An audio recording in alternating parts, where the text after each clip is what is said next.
আজ তোমাদের পনির পিৎজা বানিয়ে দেখাবো। 1 চামচের থেকে অল্প একটু চিনি আর 1 থেকে 1.5 চামচের মতন ইস্টকে 15-20 মিনিট ভিজিয়ে রাখলাম।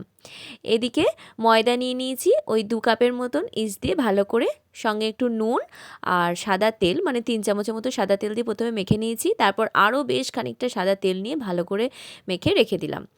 ঢাকা দিয়ে রেখে দিলাম। ওই আধ ঘন্টার মতন এটাকে রেস্টে রেখে দিয়েছি। এদিকে আমি ক্যাপসিকাম, পেঁয়াজ আর টমেটোগুলোকে, মানে টমেটোর ভেতর থেকে বীজগুলোকে সুন্দর করে বার করে কেটে রেখে দিলাম।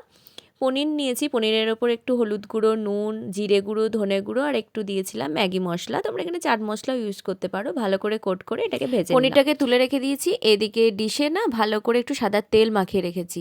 তারপরে ময়দাটাকে আবার ভালো করে, যাতে ভেতরে একটু হাওয়া না থাকে সেভাবে ভালো করে কিন্তু আরেকবার মেখে নিয়ে বেশ হাতে করে এভাবে প্রেস করে করে দিলাম।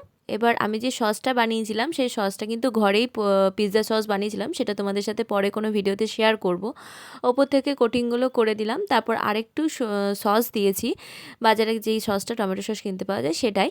তারপর পনিরটা দিয়ে ওপর থেকে গ্রেট করা চিজ দিয়ে কড়াইটাকে প্রিহিট করে ওপরে বসিয়ে দিয়ে ঢাকা দিয়ে ওই 20 মিনিটের মতো রেখে দিলে আমাদের পিৎজা একদম রেডি।